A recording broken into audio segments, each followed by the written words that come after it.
Hello guys, എല്ലാവർക്കും Leon SSLCയുടെ പുതിയൊരു വീഡിയോയിലേക്ക് സ്വാഗതം. ഇന്നത്തെ വീഡിയോയിൽ നമ്മൾ ഡിസ്കസ് ചെയ്യാൻ പോകുന്നത് നിങ്ങളുടെ ഹിന്ദിയിൽ നിങ്ങൾക്ക് SSLC പബ്ലിക് എക്സാം ഹിന്ദിയിൽ നിങ്ങൾക്ക് ഒരു മാർക്കിനെങ്കിലും ചോദിക്കുന്ന ഒരു ചോദ്യം അതൊന്ന് ഡിസ്കസ് ചെയ്യാൻ വേണ്ടിയാണ്. ഒരു മാർക്കിനാണ് ചോദിക്കുന്നതെങ്കിൽ അവിടെ നിങ്ങൾക്ക് മാർക്ക് പോകാനുള്ള ചാൻസ് വളരെ കൂടുതലാണ്.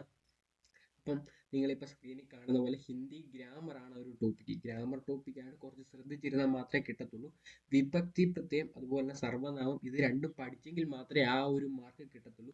അതൊന്നും നിങ്ങൾ ഒന്നുകൊണ്ടും പേടിക്കേണ്ട. ഈ ഒറ്റ വീഡിയോയിലൂടെ നമ്മളെല്ലാം പഠിച്ചെടുക്കുന്നതാണ്. ഈ ഒരു ടോപ്പിക് അല്ലെങ്കിൽ ഈ ഒരു കൺസെപ്റ്റിൽ നിന്ന് വരുന്ന എല്ലാ ചോദ്യവും നമ്മൾ ഇന്ന് ക്ലിയർ ചെയ്ത് വിടുന്നതായിരിക്കും. ഓക്കെ. എടാ, നിങ്ങൾക്ക് ഈ SSLCയുടെ ക്രിസ്മസ് പരീക്ഷയ്ക്ക് നിങ്ങളുടെ ക്വസ്റ്റ്യൻ പേപ്പറിൽ 17ാമത്തെ ചോദ്യമായിട്ട് ഇങ്ങനൊരു ചോദ്യം വന്നിട്ടുണ്ടായിരുന്നു. ഇൻമേം മേം ലിഖിത് സർവനാം കോൻസാഹെ. അവിടെ നിങ്ങൾ ഈ ഒരു വാക്ക് ശ്രദ്ധിച്ചു നോക്കുക. ഇൻമേം എന്ന വാക്ക്, ഈ വാക്കിലുള്ള സർവനാമം ഏതാണെന്നായിരുന്നു ആ ഒരു ചോദ്യം. ഇത് പലരെ കുഴപ്പിച്ചൊരു ചോദ്യമായിരുന്നു. ഇതിൽ ആൻസർ ചെയ്ത് ശരിയാക്കിയവർ വളരെയധികം ചുരുക്കമാണ്. അവിടെ അതിൻ്റെ കൺസെപ്റ്റ് എന്താണെന്നാണ് നമ്മൾ ഇന്ന് പഠിക്കാൻ പോകുന്നത്.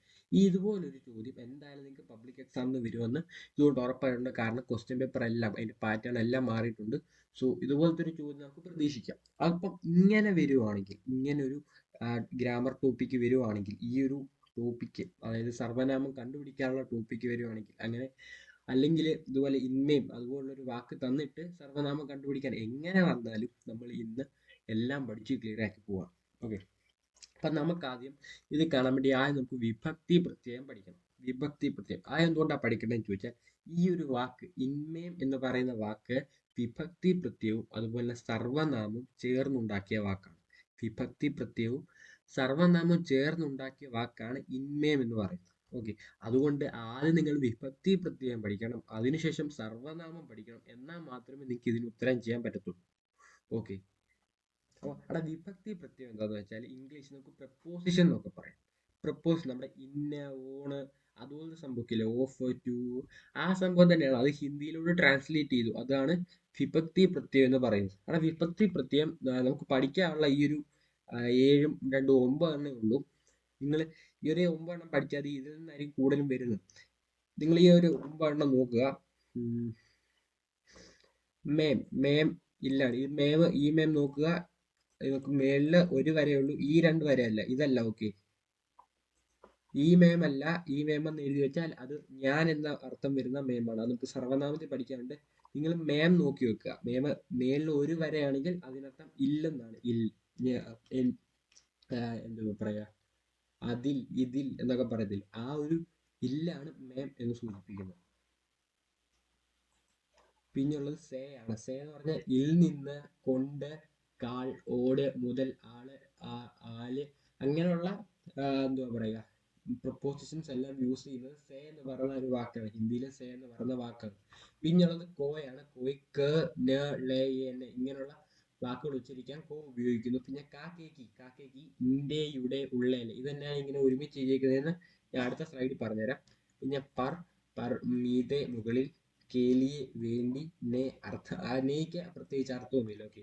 നേ ചിലപ്പം നമുക്ക്, പക്ഷെ നമുക്ക് ഇങ്ങനെ ചോദിക്കത്തില്ല. പക്ഷെ എന്തുവാ ഡയറി അതുപോലെ സംഭവമൊക്കെ എഴുതുമ്പോൾ നിങ്ങൾ നേ ഉപയോഗിക്കാറുണ്ട്. കാരണം അവിടെ നേ ഉപയോഗിച്ചില്ലെങ്കിൽ അതിനൊരു വ്യക്തമായ ഒരു ഉച്ചാരണം ലഭിക്കത്തില്ല. അതുകൊണ്ടാണ് നേ ഉപയോഗിക്കുന്നത്. നേക്ക് പ്രത്യേകിച്ച് അർത്ഥമൊന്നുമില്ല, പക്ഷെ ഉപയോഗിക്കുന്നുണ്ട്. അത് വേറൊരു ഗ്രാമർ ടോപ്പിക്കാണ്. ഓക്കെ. ഇതിൽ നമുക്ക് അത്രയ്ക്ക് ഉൾപ്പെടുത്തേണ്ട ഇല്ല. പിന്നെ ഈ ഒരു ഇതിന്റെ അർത്ഥവും മീൻസ് ഈ വിഭക്തി പ്രത്യയം പ്രപ്പോസിഷൻസും അതിന്റെ അർത്ഥവും ജസ്റ്റ് ഒന്ന് മനസ്സിലാക്കി വെക്കുക. അങ്ങനെയാണെങ്കിൽ നിങ്ങൾക്ക് പിന്നെ ഹിന്ദി പഠിക്കുമ്പോൾ വളരെയധികം എളുപ്പമായിരിക്കും. പിന്നെ ഞാൻ പറഞ്ഞു കാക്കേക്ക് എന്ന് ഓർത്ത് വെക്കുക. കാക്കേക്ക് എവിടൊക്കെയാണ് ഉപയോഗിക്കേണ്ടത്, എവിടൊക്കെയാണ് ഉപയോഗിക്കേണ്ടതെന്ന് നിങ്ങൾ ഓർത്ത് വെക്കുക. കാ എന്ന് പറഞ്ഞാൽ പുല്ലിംഗം, നമ്മുടെ പദം നമുക്ക് വരേണ്ട ആ ഒരു സബ്ജക്റ്റ് പുല്ലിംഗമാണെങ്കിൽ, ആ ഒരു പുല്ലിംഗമാണെങ്കിൽ അവിടെ യൂസ് ചെയ്യേണ്ട കായായിരിക്കും. അത് സ്ത്രീലിംഗമാണെങ്കിൽ കീ ആണ്. ഓക്കെ. സ്ത്രീലിംഗമാണെങ്കിൽ കീ ആണ്. ബഹുവചനമാണെങ്കിൽ, അതായത് 2 പേരുണ്ടെങ്കിൽ അത് കെ ആണ്. ഓക്കെ. ബഹുവചനമാണെങ്കിൽ അത് കെ ആണ്. ഓക്കെ. സെറ്റാന്ന് വെച്ചിട്ടുണ്ടെങ്കിൽ കാക്കേക്ക് എവിടൊക്കെ ഉപയോഗിക്കണോ നിങ്ങൾ സെറ്റാന്ന് വിചാരിക്കുന്നു. കാ പുല്ലിംഗത്തിലൂടെ, കെ ബഹുവചനമാണ്, കീ സ്ത്രീലിംഗത്തിന്റെ കൂടെ. ഓക്കെ. അപ്പൊ സെറ്റാന്ന് വിശ്വസിക്കുന്നു. വിഭക്തി പ്രത്യയം സെറ്റായതിനു ശേഷം നമ്മൾ സർവനാമമാണ് നോക്കുന്നത്. സർവനാമം അഥവാ പ്രോനൗൺ, നമ്മുടെ ഇംഗ്ലീഷിൽ പ്രോനൗൺ എന്ന് പറയും, മലയാളത്തിൽ സർവനാമം എന്ന് തന്നെയാണ് പറയുന്നത്.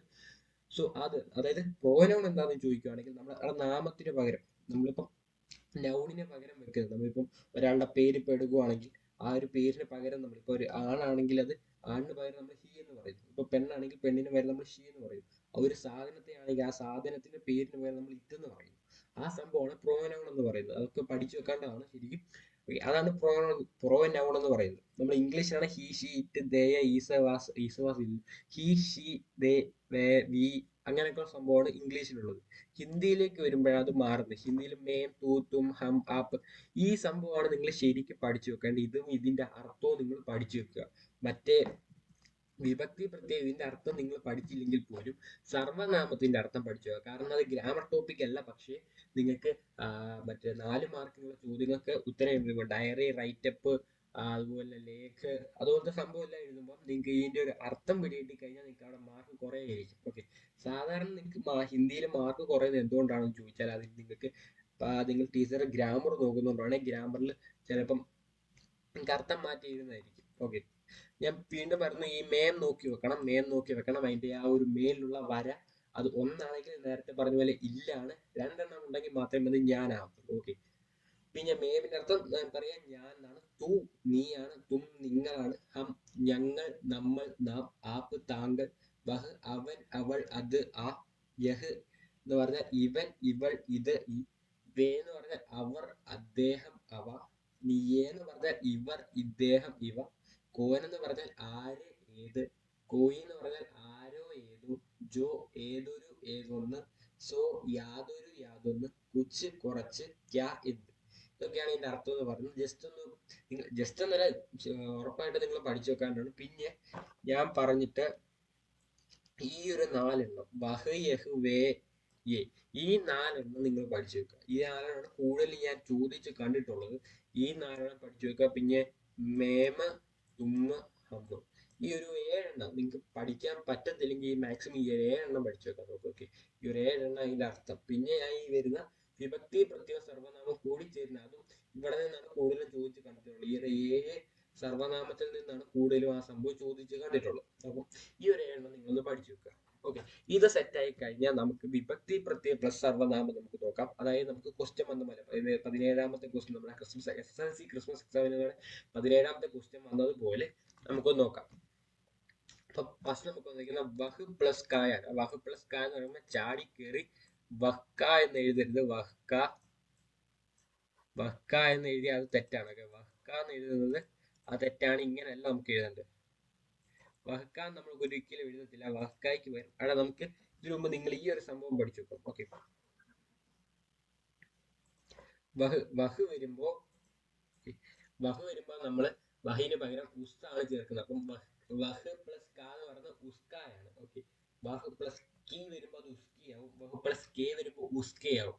അതുപോലെ യഹിന് പകരം നമ്മൾ ചേർക്കുന്ന ഇസ്സാണ്.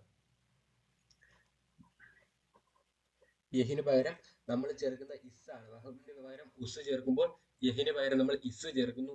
വേയ്ക്ക് പകരം ഉൻ ചേർക്കുന്നു. യേയ്ക്ക് പകരം ഇൻ ചേർക്കുന്നു. ഇപ്പുറത്ത് ഹ ഉള്ളപ്പം ഇവിടെ സ് വരും. ഇവിടെ വേ വരുമ്പം ഇവിടെ ഉൻ വരും.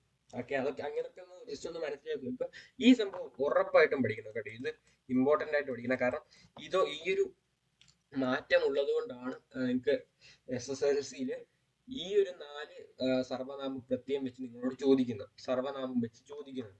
അതുകൊണ്ട് ഈ ഒരു മാറ്റം നിങ്ങൾ ഇമ്പോർട്ടന്റ്, ഞാൻ ഇത് ഒരിക്കലും സ്കിപ്പ് ചെയ്യാൻ പറയത്തില്ല. കാരണം വളരെ ഇമ്പോർട്ടന്റ് ആണ്. വഹിന് പകരം ഉസ് വരും. വഹു പ്ലസ് കാ ഉസ്ക, വഹു പ്ലസ് കെ ഉസ്കെ, വഹു പ്ലസ് കി ഉസ്കി അങ്ങനെ വരും. യഹ് വരുമ്പോൾ ഇസ് വരും. യഹു പ്ലസ് കാ ഇസ്ക, യഹു പ്ലസ് കെ ഇസ്കി ഇസ്കെ, യഹു പ്ലസ് കി ഇസ്കി. വേയ്ക്ക് പകരം ഉൻ വരും. വേ പ്ലസ് ക ഉൻക, വേ പ്ലസ് കെ ഉൻകെ, വേ പ്ലസ് കി ഉൻകി. എ വരുമ്പം ഇൻ വരും. എ പ്ലസ് ക ഇൻക, എ പ്ലസ് കെ ഇൻകെ, എ പ്ലസ് കി ഇൻകി അങ്ങനെ വരും. ഓക്കെ, അങ്ങനെയാണെങ്കിൽ നമുക്ക് ഈ ഒരു ചോദ്യം നോക്കാം. വഹ് പ്ലസ് ക വഹിന് പകരം നമുക്ക് അറിയാം ഉസ് ആണ് വരുന്നത്. സോ ആൻസർ എന്ന് പറയുന്നത് ഉസ്ക.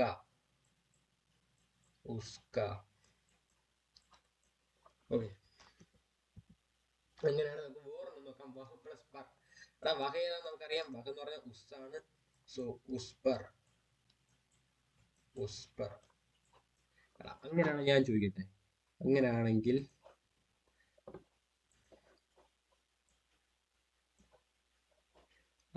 ഇത് വേണ്ട.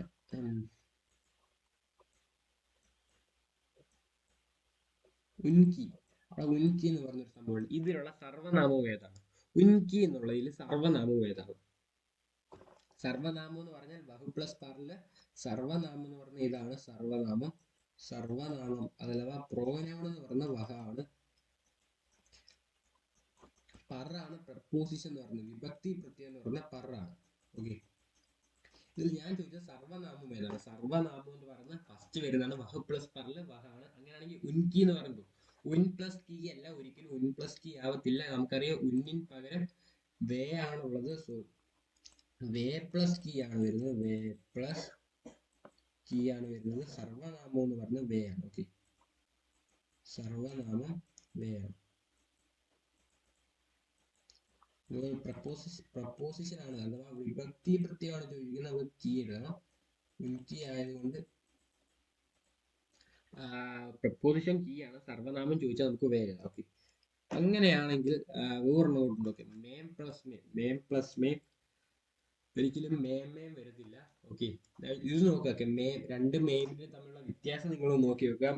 മേം പ്ലസ് മേം ഒരിക്കലും മേം ആയിരിക്കില്ല, അത് മുഷ്മേമാണ്. ഓക്കെ, മേം പ്ലസ് മേം ഒരിക്കലും മേം ആകത്തില്ല, മുഷ്മയാണ്. മേം എങ്ങനെ വന്നാലും എവിടൊക്കെ വന്നാലും അത് മുച്ചുമാകും. മേമൊക്കെ ഇവിടെ വന്നാലും മുച്ചാവും. മേം പ്ലസ് കോ മുച്ച്കോ, മേം പ്ലസ് കി മുച്ച്കി, മേം പ്ലസ് മുച്ച്സെ, മേം പ്ലസ് പർ മുച്ച് പർ, അങ്ങനെയൊക്കെ ആവും. അപ്പം മേം കൂട്ടി വരുന്നത് മുച്ചാണ്. അത് ഞാൻ സ്ലൈഡ് ആഡ് ചെയ്യാൻ മറന്നു, അതുകൊണ്ടാണ്. ഓക്കെ, അപ്പം മേം പ്ലസ് മേം എന്ന് പറയുന്നത് മുച്ച്മേമാണ്. മുച്ച്മേം, മുച്ച്മേം. ഓക്കെ, മുച്ച്മേമാണ്. അങ്ങനെയാണെങ്കിൽ നമുക്ക് ഫസ്റ്റ് സ്ലൈഡ് ഞാൻ കാണിച്ച സംഭവം പറയാം. SSLC ക്രിസ്മസ് എക്സാമിന് ചോദിച്ചാൽ നിങ്ങൾക്ക് ഇപ്പോൾ ഉത്തരം പറയാൻ പറ്റും. കാണും, നമുക്ക് നോക്കുക. ഓക്കെ, എടാ ഇൻമീൻ, ഇൻമീൻ, ഇൻമീൻ നമ്മളിപ്പോൾ പഠിച്ചു വെച്ച് പറയുക. സർവനാമം ഏത്, പ്രപ്പോസിഷൻ ഏത്? സർവനാമം ഏത്, പ്രപ്പോസിഷൻ ഏത്? അല്ല, ഇന്നെന്ന് പറഞ്ഞ ഏതാണ്? ഇന്ന് നമ്മൾ പഠിച്ചു. ഇന്ന ഏതാണ്? ഇന്നെന്ന് പറയുന്നത് എ ആണ്. ഇന്നെന്ന് പറഞ്ഞ എ അല്ലേ? ഇന്നെന്ന് പറഞ്ഞത് എ ആണ്. സോ എ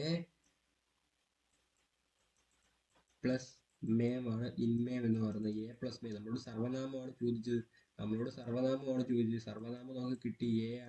എ ആണ് നമ്മുടെ സർവനാമം. ഓക്കെ, ഇനിയിപ്പോൾ ക്രിസ്മസ് എക്സാം ടഫ് ആക്കുവാണെങ്കിൽ നിങ്ങളോട് സർവനാമം ചോദിക്കാൻ ചാൻസ് ഉള്ളൂ. ഇങ്ങനെ ചോദിക്കാൻ ചാൻസ് ഉള്ളൂ. ഇൻമേം എന്ന വായിച്ച് തന്നിട്ട് ഇതിൽ സർവനാമം ചിലപ്പോൾ നിങ്ങൾക്ക് ഭാഗ്യം ഉണ്ടെങ്കിൽ വിഭക്തി പ്രത്യയം ചോദിക്കുമായിരിക്കും. അല്ലെങ്കിൽ നിങ്ങൾക്ക് എ പ്ലസ് മേം തന്നിട്ട് ഇത് ഒരുമിച്ച് എഴുതാൻ ചോദിക്കുമായിരിക്കും. അങ്ങനെയാണെങ്കിൽ കഴിഞ്ഞ പ്രാവശ്യമൊക്കെ ചെയ്ത പരിചയം ഉണ്ടെങ്കിൽ നിങ്ങൾക്ക് 4 ഓപ്ഷൻ ഒക്കെ തരും. അങ്ങനെയാണെങ്കിൽ നിങ്ങൾ രക്ഷപ്പെട്ടു. പക്ഷേ നിങ്ങൾക്ക് പാടാക്കുവാണെങ്കിൽ ഇൻമേം അങ്ങനെ ചോദിച്ചാൽ തരത്തുള്ളൂ. ഓക്കെ, അപ്പൊ നിങ്ങൾക്ക് എളുപ്പമായെന്ന് വിചാരിക്കുന്നു, ഈസി ആയെന്ന് വിചാരിക്കുന്നു. എനിക്കിത് വളരെയധികം പ്രയോജനമായിട്ടുണ്ടെങ്കിൽ ചാനൽ സബ്സ്ക്രൈബ് ചെയ്ത് വെക്കുക. വീഡിയോ ഇഷ്ടപ്പെട്ടാൽ ലൈക്ക് ചെയ്യുക. SSLC പഠിക്കുന്ന കൂട്ടുകാർക്കൊന്ന് അയച്ചു കൊടുക്കുക. പിന്നെ നിങ്ങളുടെ ഫീഡ്ബാക്കും ഈ ഒരു ടോപ്പിക്കായിട്ട് ബന്ധപ്പെട്ട എന്തെങ്കിലും ഡൗട്ട് ഉണ്ടെങ്കിൽ നിങ്ങൾ താഴെ കമന്റ് ബോക്സിൽ രേഖപ്പെടുത്താൻ മറക്കരുത്. സോ പുതിയ വീഡിയോ ആയിട്ട് വീണ്ടും കാണുന്നവരെ ബൈ ഗൈസ്.